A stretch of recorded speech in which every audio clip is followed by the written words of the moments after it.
Have you ever felt invisible? Like you're just a background character in someone else's movie? That's exactly how Clara felt every single night. But one evening, a simple act of kindness would change everything and expose a secret she had hidden for years. The shy waitress greeted the billionaire's deaf mother, but what she said in sign language shocked everyone. Make sure you subscribe and turn on notifications because you won't want to miss a single second of this incredible story. Under the shimmering crystal chandeliers of Billionaire, one of Manhattan's most exclusive restaurants, Clara Martinez moved like a phantom. At 24, she had mastered the art of being unseen, her smile a polite mask hiding the weight of her past. She wasn't just nervous about serving the city's elite.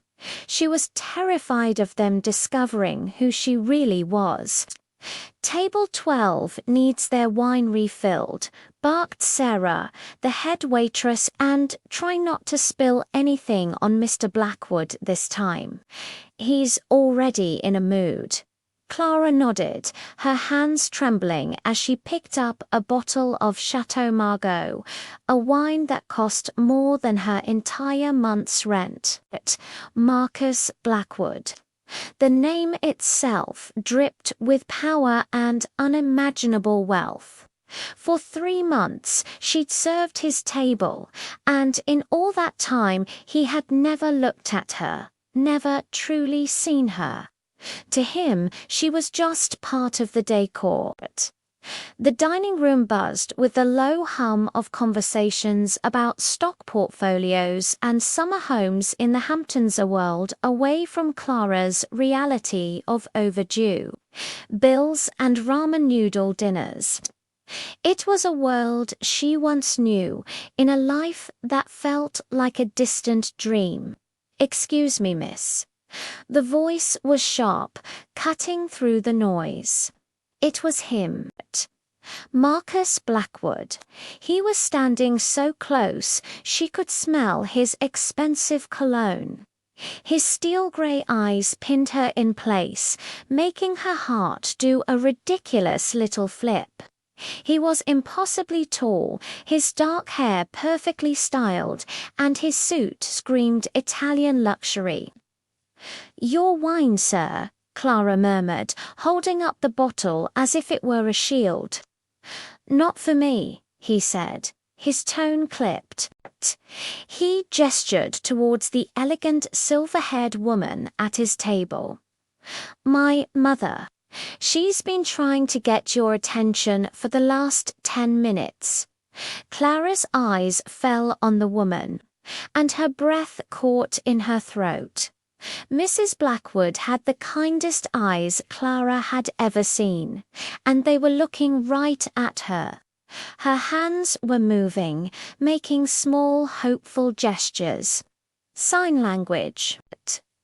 Without a second thought, Clara put the wine down. All the years of practice, of silent conversations with the person she missed most in the world, came rushing back. She walked over to Mrs. Blackwood's side. Her hands moved with a grace and confidence that surprised even herself. "Good evening," she signed. "How may I help you?" The older woman's face lit up with pure, unadulterated joy. Her hands flew, her fingers dancing, as she signed back with a speed that spoke of a lifetime of silence. "Oh, my dear, you understand. I was just trying to say, the music in here is lovely, but it's the smiles that truly make this place beautiful, especially yours." Clara felt a blush creep up her neck. For the first time all night, she felt seen. Really seen.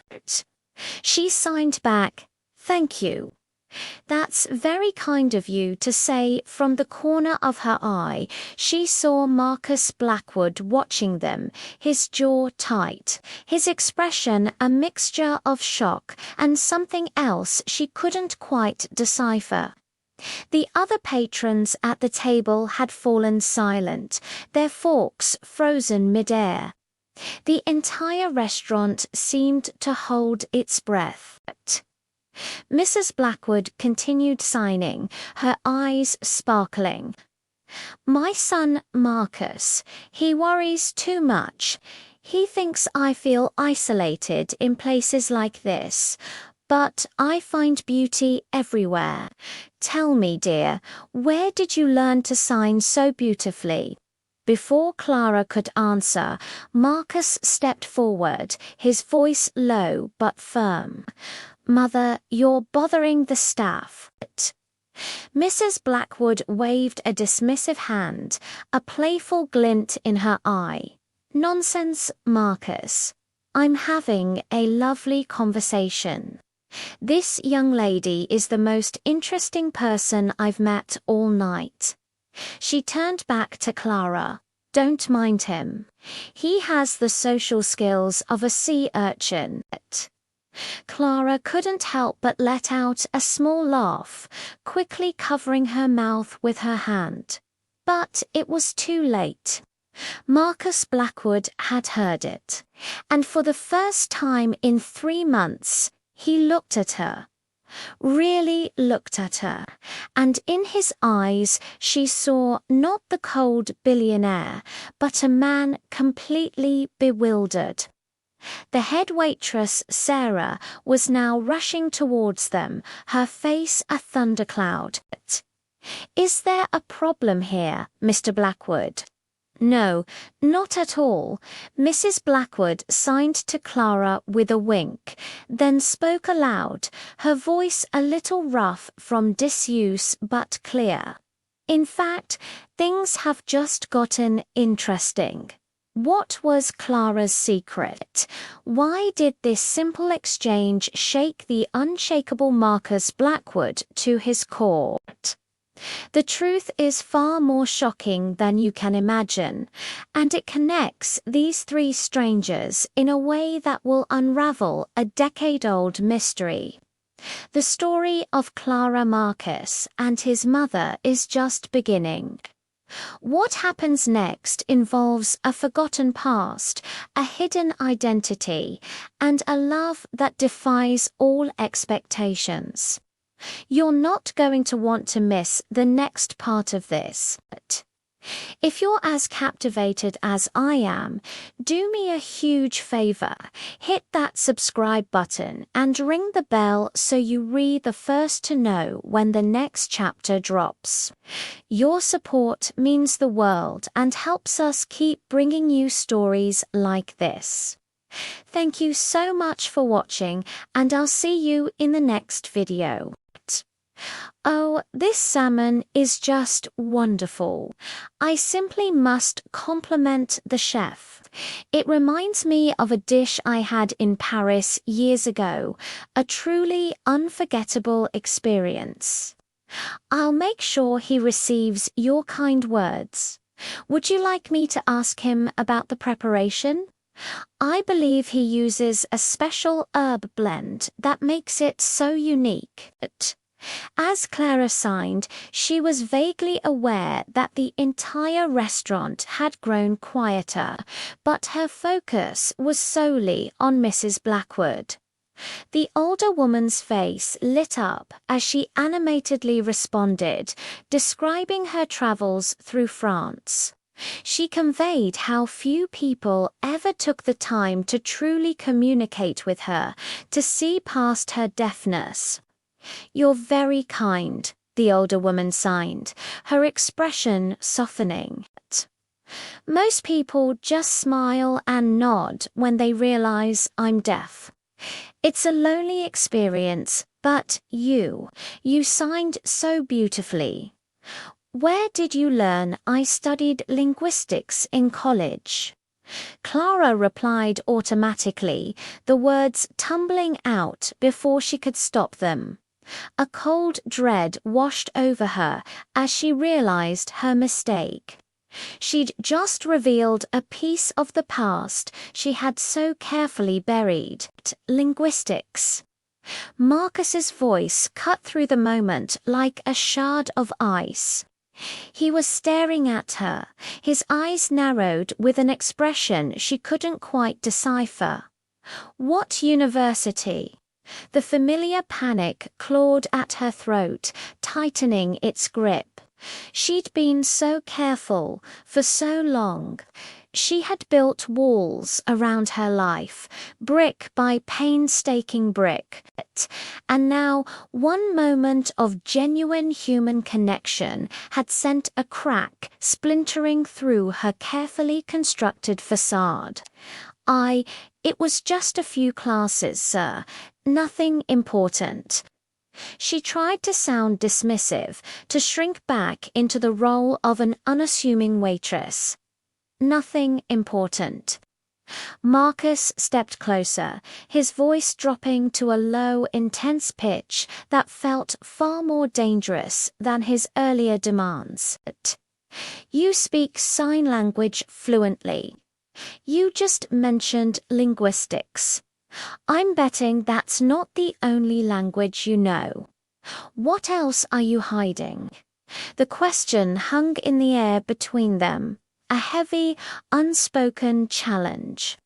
Clara could feel the curious eyes of the other diners on them, their whispers like the rustling of leaves. She could sense her colleague, Sarah, hovering nervously nearby, probably calculating the fallout from the trouble Clara was about to cause. This was exactly the kind of attention she had spent years avoiding.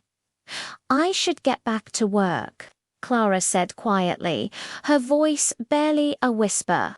She reached for the half-empty wine bottle on the table, a familiar, mundane task to anchor herself. Wait.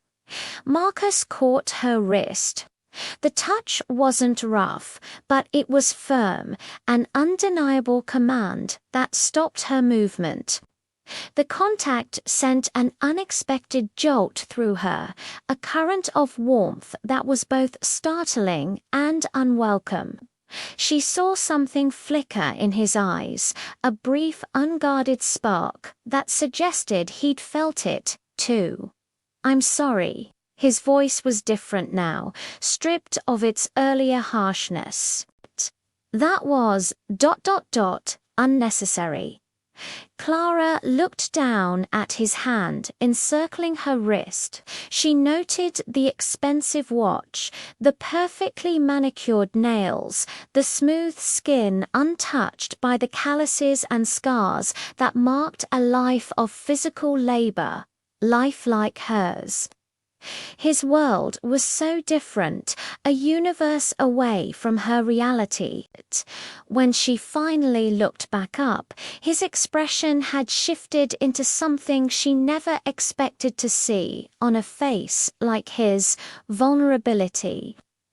Your mother is lovely, she said softly, the words a gentle truce. She was telling me about her trip to Paris. She likes you. Marcus released her wrist, but he didn't step back, maintaining the small space he had closed between them. She doesn't like many people.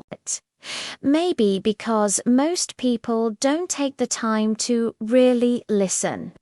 The words slipped out before Clara could stop them, sharper and more pointed than she'd intended.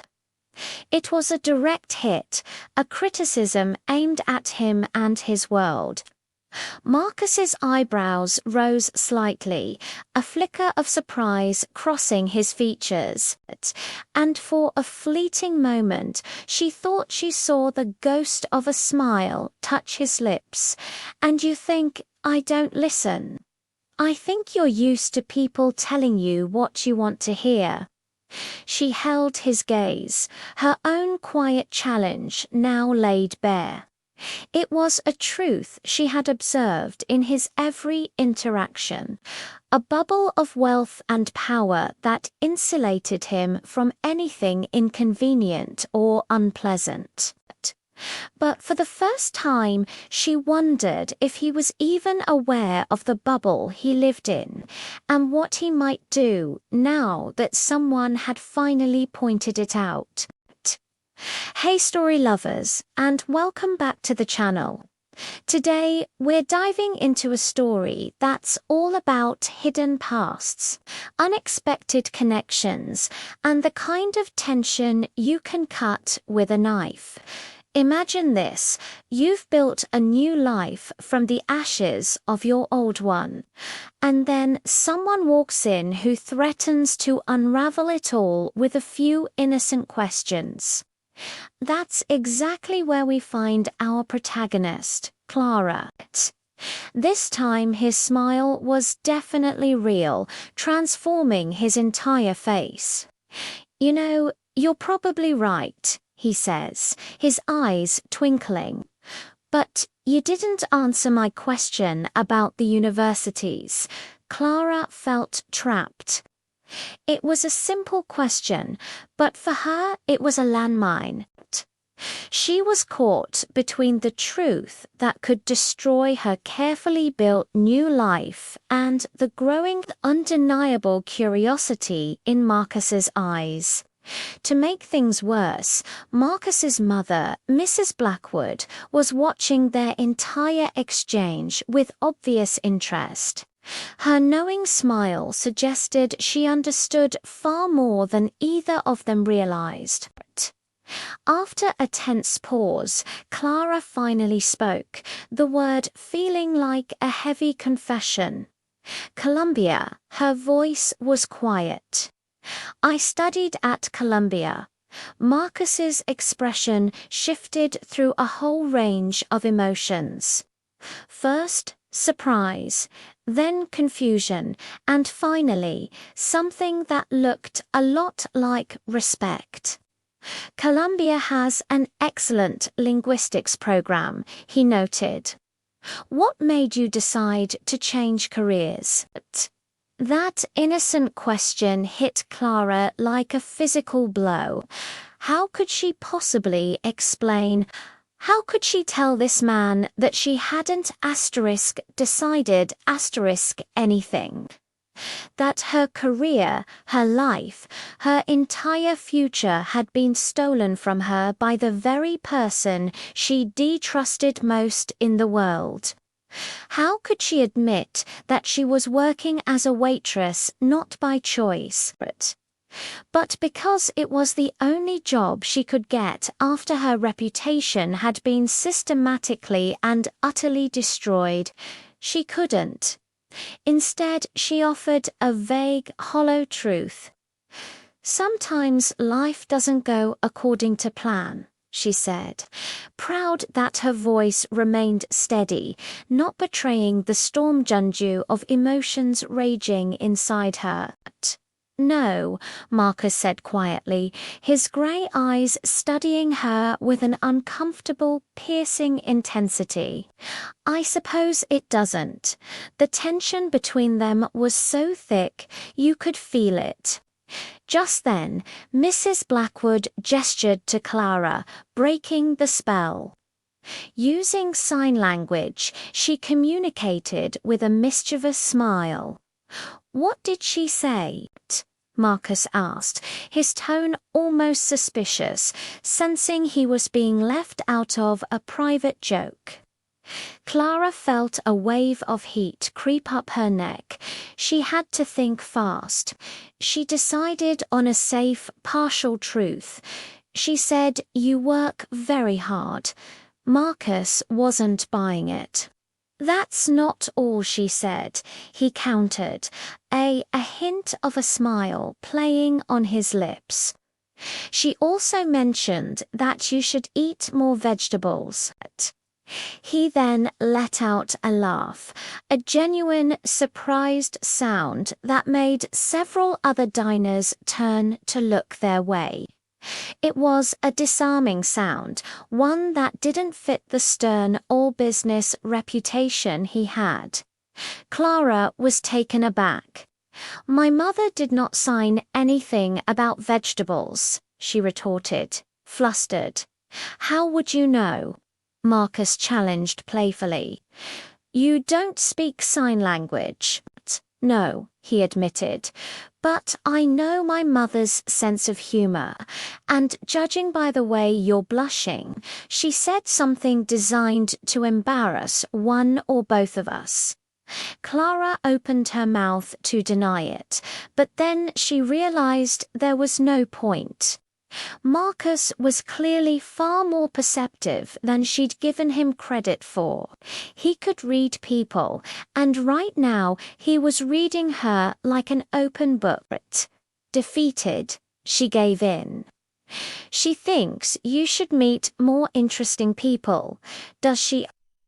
Marcus glanced over at his mother, who was now trying very hard to look innocent, studying the menu with intense focus.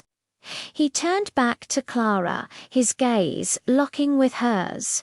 "And what do you think? Am I meeting interesting people?" The question hung in the air, loaded with a meaning Clara wasn't sure she wanted to unpack. Standing this close to him, her senses were on high alert. She could smell his cologne, something expensive and subtle that probably cost more than her monthly rent. She could see the fine lines around his eyes, the kind that suggested he smiled more than his serious reputation would have you believe. She noticed the way his tailored suit jacket stretched for Tories across his broad shoulders. He was powerful, handsome, and dangerously intuitive. This man wasn't just asking if she found him interesting. He was asking if she was the interesting person his mother thought he should meet. He was asking if there was something more here, a spark in the middle of this crowded restaurant. Clara chose her words carefully, a defense mechanism she'd perfected over the years. "I think," she said, her voice low and steady, "that you're used to meeting people who want something from you."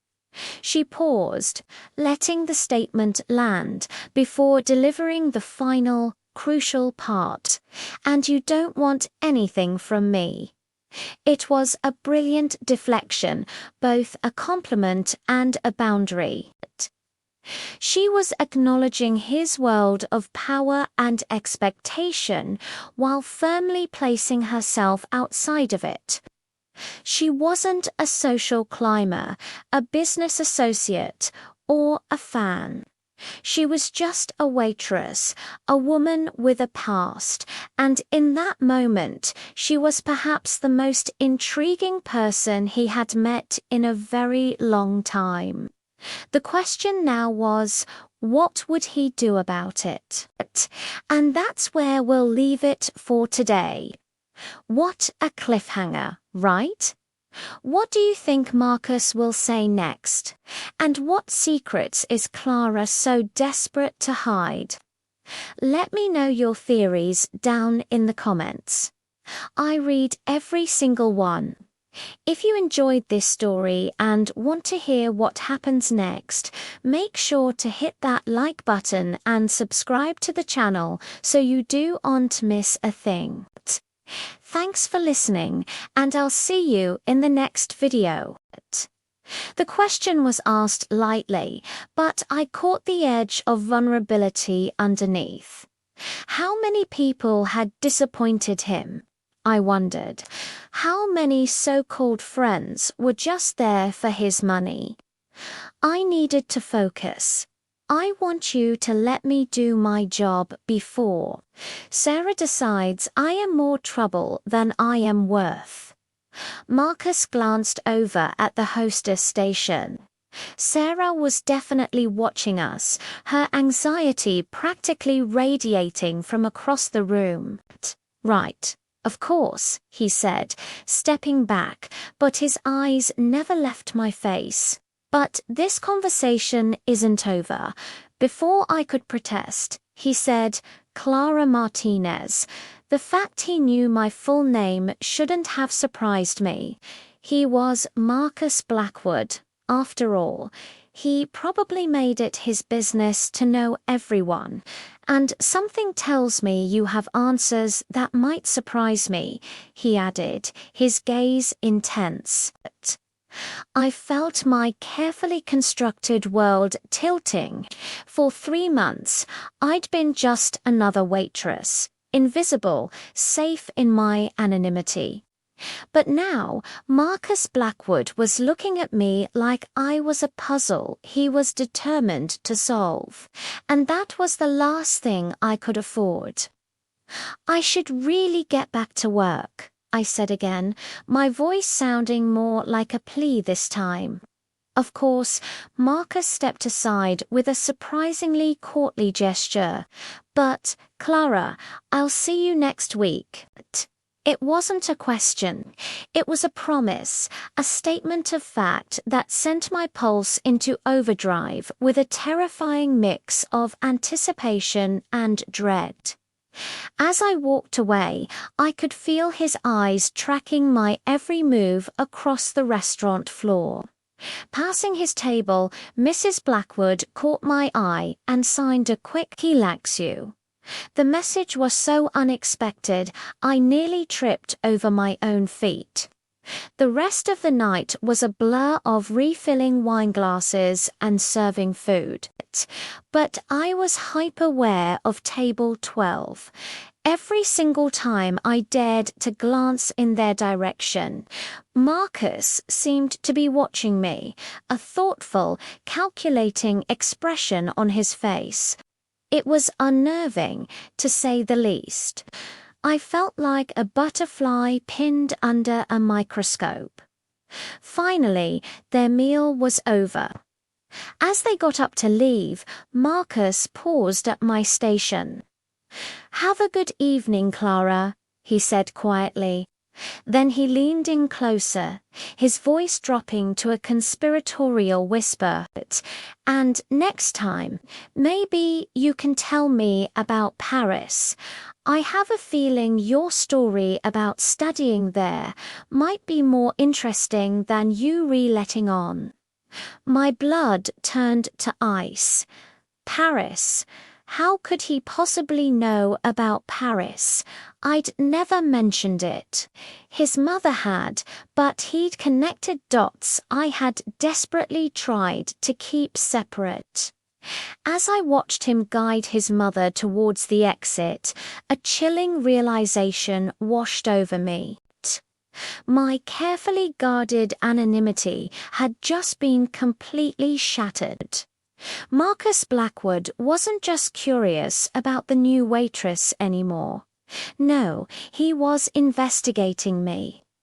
My hands were shaking as I counted my tips at the end of the night.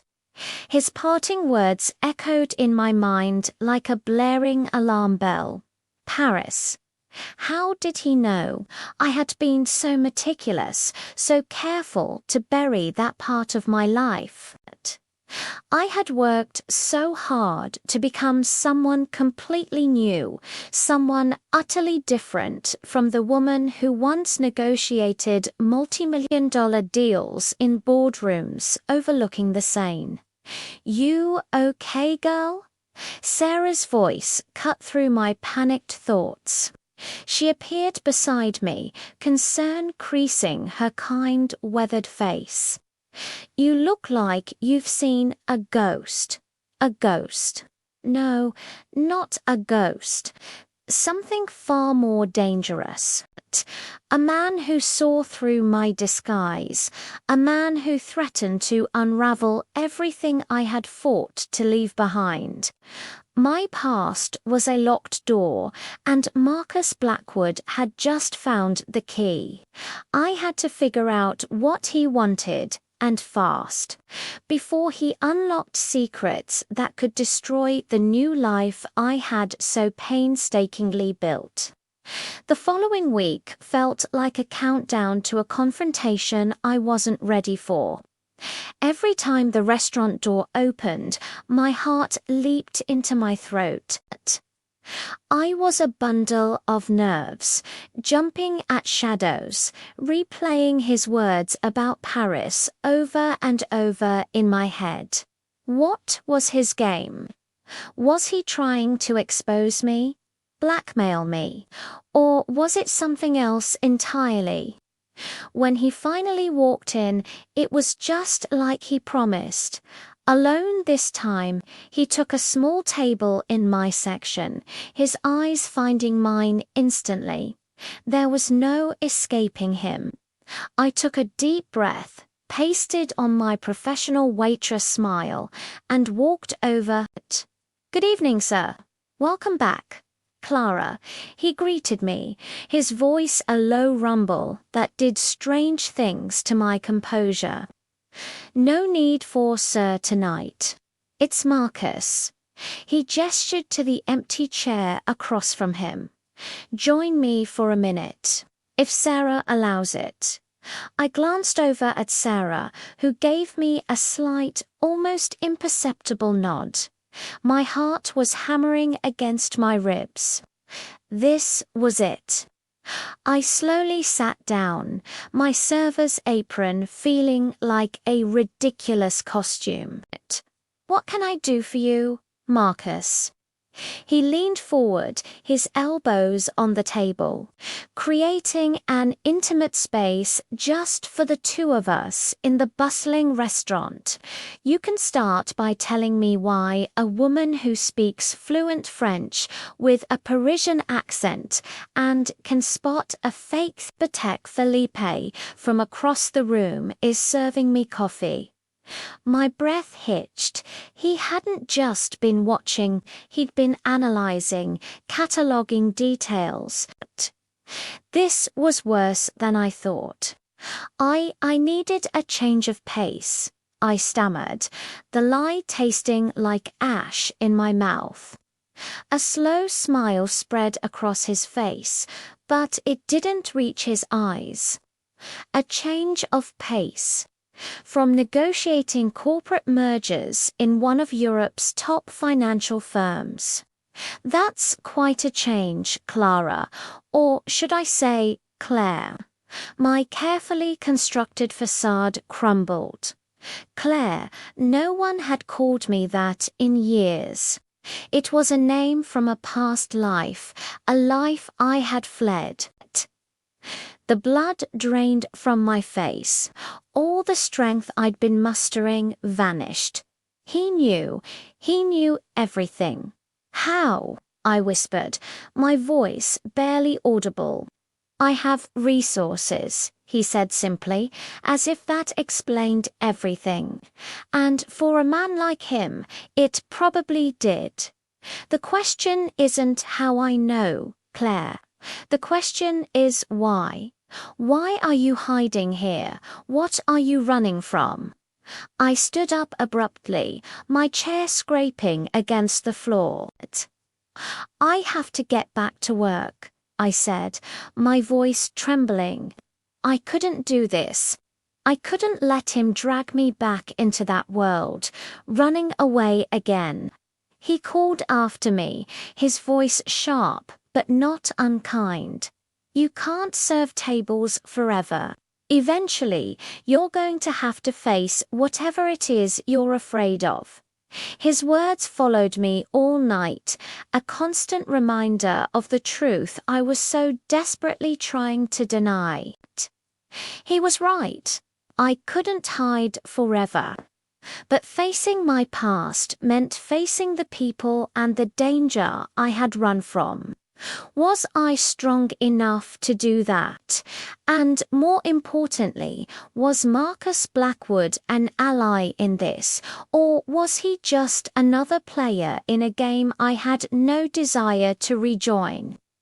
I was trapped, and the only person who seemed to hold any of the answers was the man at table 12, watching me with an expression I couldn't decipher. My quiet life was over, and I had a terrifying feeling that things were about to get a lot more complicated. I'm fine, Clara lied, quickly shoving the crumpled bills deep into her purse. Just ... tired. Her co-worker Sarah leaned against the counter, wiping it down. That Blackwood guy really had you rattled. What was all that hand-waving about anyway? Clara forced a smile, hoping it looked genuine. Oh, his mother is deaf. I was just passing along her compliments to the chef. Since when do you know sign language? Sarah's question was casual, but Clara felt the sharp edge of curiosity underneath. She had worked so hard to blend in, to become just another face in the bustling city, to be utterly unremarkable. One brief conversation with Marcus Blackwood and months of careful invisibility were starting to unravel. I picked up a few things in college, Clara said, praying her voice sounded more nonchalant than the frantic thumping of her heart. Nothing fancy, really. Sarah's expression was skeptical, but she let it drop. Well, whatever you did, you definitely made an impression. He left a $200 tip. Clara's stomach plummeted. What? $200? For a 30-minute dinner. Sarah's eyes gleamed with a mixture of envy and suspicion. Rich guys do on tip like that unless they replanning on coming back for more than just the salmon. The insinuation in Sarah's tone made Clara's skin crawl. It's not like that, honey. I've been working in restaurants for 20 years. It's asterisk, always asterisk like that, with men like him. Sarah's voice softened slightly. Just be careful, okay? Guys with that kind of money do unplay by the same rules as the rest of us. Clara nodded, a hollow feeling spreading through her chest. But Sarah's warning was like closing the barn door after the horses had already bolted. Marcus Blackwood wasn't interested in her the way Sarah thought. No, he was interested in her secrets, and that was infinitely more dangerous. The subway ride to her small studio apartment in Queens felt unusually long that night. Every flickering light, every dark corner seemed to stretch, hiding potential threats. For the last 2 years, Clara had lived her life looking over her shoulder, constantly waiting for the other shoe to drop, waiting for Daniel Chen to finish what he'd started. Her ex-fiancé had been terrifyingly methodical in his destruction of her life. First, he'd dismantled her reputation with calculated lies. Then, he'd systematically destroyed her career. Finally, he'd drained her finances, leaving her with nothing. The only thing that had saved her from complete ruin was her ability to disappear, to become a ghost. But now, with Marcus Blackwood sniffing around, how long would it be before he started digging into her past? How long before Daniel realized she wasn't as broken and destroyed as he'd believed? How long before he decided to come back and finish the job? As she wearily climbed the 3 flights of stairs to her apartment, her phone buzzed in her pocket. An unknown number, her breath caught in her throat. She pulled it out, her hand trembling as she read the message. Hope you don't mind. I got your number from the restaurant's HR department. This is Marcus Blackwood. I just wanted to thank you again for being so kind to my mother tonight. She hasn't stopped talking about you. Clara stared at the screen, her heart hammering against her ribs. Asterisk, the HR department. Asterisk, of course. Men like Marcus didn't ask for permission. They didn't wait for an invitation. They simply took what they wanted when they wanted it. The casual violation of her privacy, the blatant disregard for boundaries, should have made her angry. But instead, it filled her with a bone-deep, chilling terror. She started to type a polite, dismissive response, then deleted it. Started again, her thumbs hovering over the keyboard. Deleted that, too. Finally, with a shaking hand, she powered off her phone completely, plunging the screen and herself into darkness. But she knew, deep down, that turning off her phone wouldn't be enough to make him or her past go away. Thank you so much for watching. What do you think Clara should do next? Let me know your thoughts in the comments below. And if you enjoyed this story, please hit that like button and subscribe for more. We'll see you in the next one. Her apartment was exactly what you'd expect for a waitress in Queens. Small, sparse, furnished with cast-offs and clearance items that screamed making ends meet. But looks can be deceiving. Hidden beneath her mattress, nestled in a sturdy lockbox, were her real treasures.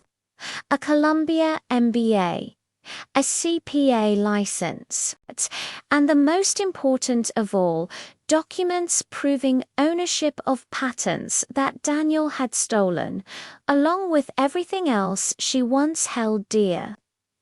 Clara pulled out her laptop, a relic from her previous life that she'd miraculously managed to hide from the creditors. Her fingers hovered over the keyboard, a deep hesitation holding her back. For 2 long years, she had avoided this moment, avoided the pain, but she had to know. With a deep breath, she typed in the search terms Daniel Chen and Pinnacle Financial. The results hit her like a physical blow, making her stomach lurch.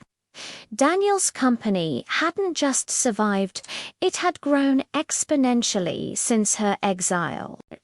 And it was all built on the very foundation of her stolen work, her genius, her life's ambition.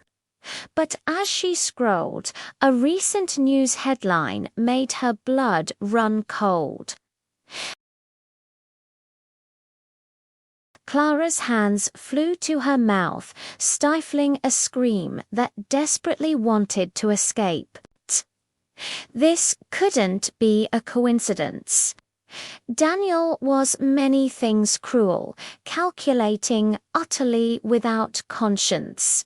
But he was never, ever careless. If he was partnering with Marcus, there was a reason. A calculated move behind it all. Had he somehow discovered where she was? Was Marcus's sudden, intense interest in her part of some elaborate, twisted plan to finish what Daniel had started 2 years ago? Just then, her phone buzzed again, breaking the suffocating silence. It was another message from Marcus. I know you're probably tired, but I can't stop thinking about our conversation. Would you have dinner with me tomorrow?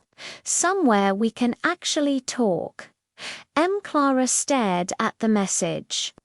The words blurring together through a haze of fear and confusion. Every single instinct, every fiber of her being screamed at her to run, to pack her few belongings, disappear into the night, and never look back, just like she did before. But running required money, a luxury she no longer had, and honestly, she was so tired of being afraid. More than that, she was tired of being invisible, a ghost haunting the edges of her own stolen life. So, against every rational thought screaming in her head, Clara typed back a reply. I work tomorrow night, but I'm free for lunch. The response was immediate, almost unnervingly fast. Perfect. I'll pick you up at noon. Wear something comfortable. I have a feeling we're going to be doing a lot of talking. Clara set her phone aside and buried her face in her hands, the weight of her decision pressing down on her. She was either about to make the biggest mistake of her life, or finally take the first terrifying step toward reclaiming it. Either way, there was no turning back now. The game had begun. The next morning, a new text message arrived, and with it, a fresh wave of anxiety that made Clara question her sanity all over again. Change of plans. Meet me at the Columbia University campus. The steps of Low Library. I want to see where you studied. Columbia. Her blood turned to ice. He was already investigating her, digging into her background. He was already connecting the dots she had tried so desperately to erase. The casual mention of her alma mater wasn't a sweet gesture. It felt like a trap, its steel jaws slowly closing around her. But what choice did she have? Running now would only confirm his suspicions, and she was done living like a ghost in the shadows, with a heavy heart and a resolve she didn't know she possessed. Clara got ready to walk back into her past. Thank you so much for watching this story unfold. If you're hooked and want to see what happens next, don't forget to hit that like button, subscribe to the channel, and ring the notification bell so you won't miss a single update. Your support means the world. See you in the next one. Scene opens, soft, ambient city sounds, and a gentle, pensive piano melody begins to play. Hello everyone, and welcome back to the channel. Today, we're re-diving into a story that feels like it's been pulled straight from a rainy afternoon in Manhattan. A tale of reinvention, secrets, and the magnetic pull between two very different worlds. It's a story about a woman named Clara who is trying to outrun a past that clings to her like a shadow. So grab a warm drink, get comfortable, and let's step into her world. Clara stood before her mirror, the reflection showing a ghost from a former life. She was dressed in a simple black dress, the last relic of an era when a single garment didn't represent 2 months' salary. The fabric felt foreign against her skin, a costume for a role she no longer knew how to play. This dress wasn't just clothing. It was a memory, a stark reminder of everything she had lost. Venturing out, she walked onto the university campus, a place buzzing with the vibrant, almost electric energy of youth. Students hurried past, their faces filled with a hopeful optimism that felt like a distant memory to Clara. It was a world she once belonged to, a world she now observed from the outside, an invisible wall separating her from their bright-eyed ambition. She was on her way to meet Marcus, a man who represented the very world she had been forced to abandon. She found him just as he'd promised, seated on the library steps. He held 2 coffee cups, a silent invitation, and his expression was a mix of curiosity and something more, something that made Clara's heart beat a little faster. In the daylight, he seemed different, younger, less of the formidable businessman she'd met before.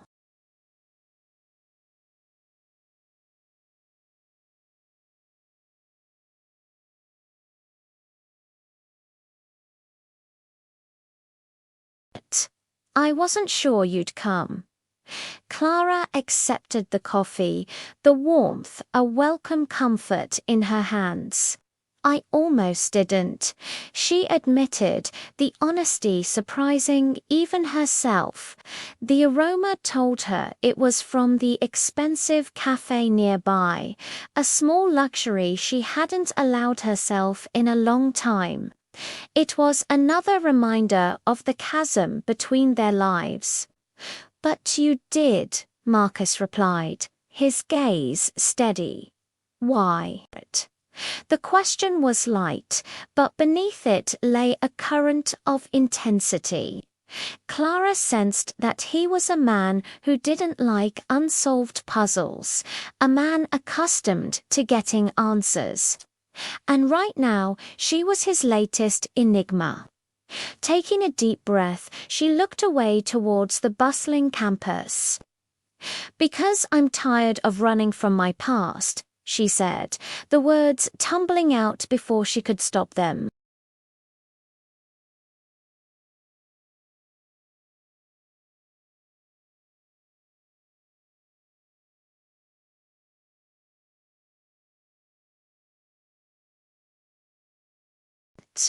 A knowing look entered his eyes. Clara, he began, his tone patient, as if explaining a simple equation. You're 24 years old with an Ivy League education, and you're working as a waitress in Manhattan. You speak multiple languages. You understand fine wine. And yesterday you corrected my pronunciation of a French word under your breath. He paused, letting his words sink in.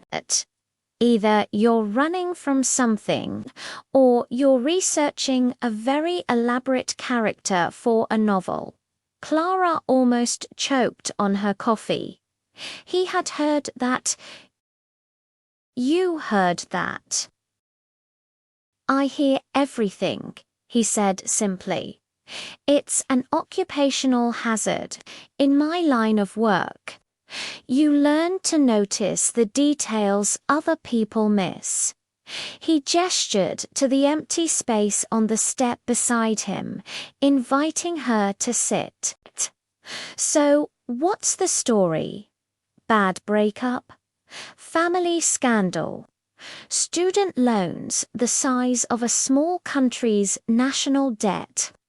His tone was light, almost teasing, but his grey eyes were sharp, intelligent, and missed nothing. He was giving her an out, a chance to shape her own narrative before he dug up the truth himself. And Clara knew with a sudden certainty that he would. She sat down, maintaining a careful distance between them. The stone step was cold, a stark contrast to the warmth of the coffee cup in her hands. She looked at her own reflection in the dark liquid, a distorted, wavering version of herself. It was time to stop running. All of the above, she said finally, her voice quiet but firm, plus some creative financial planning by someone I trusted. Marcus's gaze didn't waver. Someone stole from you, It wasn't a question. It was a statement of fact, delivered with a calm certainty that, unexpectedly, made a tight knot in Clara's chest begin to loosen. There was no pity in his voice, no judgment, just a simple acknowledgement. Clara looked up, meeting his eyes directly for the first time. "Someone stole everything from me," she corrected, the full weight of her loss contained in those words. "My work, my reputation, my future," and there on the steps of a library, surrounded by the ghosts of a life she once knew and the presence of a man she barely did. Clara finally began to tell her story. She was no longer just a waitress serving coffee. She was a woman with a past, and for the first time in a long time, she felt seen. What a powerful moment. It's that feeling of being truly seen by someone for the first time, especially when you've been trying so hard to remain invisible. The connection between them is just sparking to life, and you can already feel the intensity.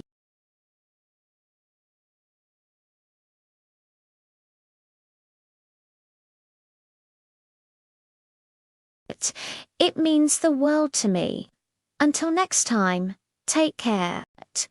I'm not just running from debt, Marcus. I'm running from the person who destroyed my entire life and convinced everyone that I deserved it. The words hung in the air between us, heavy and cold. Marcus was quiet for a long moment, his fingers wrapped tightly around his coffee cup. The silence stretched, filled only by the distant hum of the city. When he finally spoke, his voice was low, almost a whisper. "Daniel Chen," he said. My world shattered. The porcelain cup slipped from my nerveless fingers, hot coffee splashing across the cold stone steps. The shock was a physical jolt, a punch to the gut. How do you... My own voice was a stranger's, thin and reedy. "Because I know Daniel Chen very well," Marcus said quietly, his eyes fixed on mine. "And if he's the one who did this to you, then we have a problem." The world seemed to tilt on its axis. Everything felt unreal, like a nightmare I couldn't wake from. Without thinking, I grabbed his arm, my fingernails digging into the expensive cashmere of his sweater. A desperate, primal need for answers surged through me. "You know him. How do you know him?" The questions tumbled out, frantic and raw. Marcus looked down at my hand on his arm, his expression unreadable. Then his gaze met mine again. "Clara," he said, his voice steady despite the chaos swirling inside me, "Daniel Chen is my business partner. We're about to close the biggest deal of both our careers." Each word was a physical blow, knocking the air from my lungs. Of course, Daniel would find a way to slither back into my life, just as I was finally starting to feel a sliver of safety. Of course, he would use someone like Marcus, someone kind, someone I was actually, foolishly, starting to trust as his weapon. The cruelty of it was breathtaking. It was so perfectly Daniel. "This is a setup," I whispered, the realization dawning with sickening clarity.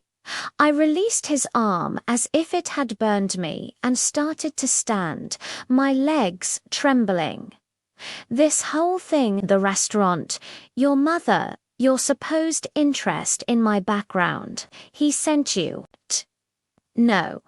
Marcus caught my wrist, his grip firm, but not painful, holding me in place. Clara, I swear to you, Daniel has no idea I'm here. He doesn't know I've met you. I don't know what he did to you, but this, he gestured between us talking right now, has absolutely nothing to do with him. A bitter laugh escaped my lips. I don't believe you. How could I? My entire world had been built on a foundation of lies orchestrated by Daniel. Trust was a luxury I could no longer afford. Then let me prove it. Marcus's eyes were blazing with an intensity that gave me pause. He pulled out his phone, his thumb flying across the screen as he scrolled through his contacts. He wasn't hesitating. I'm going to call him right now. I'm going to tell him I met someone who went to Colombia, someone who knows him. Just watch his reaction. See for yourself. Every instinct screamed at me to run, to disappear back into the shadows where Daniel couldn't find me. But something in Marcus's resolute expression held me frozen, rooted to the spot. My heart hammered against my ribs as he pressed the call button and put the phone on speaker. A moment later, a voice I knew all too well filled the space between us, as smooth, as charming, as utterly venomous as I remembered. Marcus, perfect timing. I was just reviewing the merger documents. Everything looks, Daniel. Marcus cut him off, his tone casual but firm. A quick question for you. I met someone yesterday who says they know you from business school. Name's Clara Martinez. Linguistics background, worked in finance for a while. Does that ring a bell? The silence that followed was deafening. It stretched for an eternity. I could practically feel Daniel's shock, his mind racing, radiating through the phone connection. I held my breath, waiting for the explosion, for the lie, for the mask to slip. Then his voice came back, impossibly smooth, dripping with false nonchalance. Clara Martinez. No, that name doesn't ring a bell, should it? The lie was so effortless, so practiced. It was a chilling reminder of the man I'd escaped. For a split second, relief washed over me. He hadn't exposed me. But it was instantly replaced by a cold dread. This wasn't over. Not by a long shot. Marcus ended the call, his eyes finding mine. See, he's lying. He knows exactly who you are. I just stared at him, numb. He believed me. He had seen the lie, heard the hesitation that I knew so well. But what did that mean? What happened now? He'll figure it out, I whispered. He'll put two and two together. Me, you, this restaurant. He'll find me. Then we'll be ready for him, Marcus said, his voice laced with a steely resolve that surprised me. He leaned forward, his expression serious. Clara, you're not running from this alone anymore. Whatever he did to you, whatever he's planning, we face it together. His words were a lifeline thrown into my stormy sea of fear. For the first time in so long, a tiny, fragile flicker of hope ignited within me. Maybe, just maybe, he was right. Maybe I didn't have to be alone in this fight. But as I looked into Marcus's determined eyes, a new fear took root. Daniel Chen doesn't just destroy his targets, he destroys everyone around them.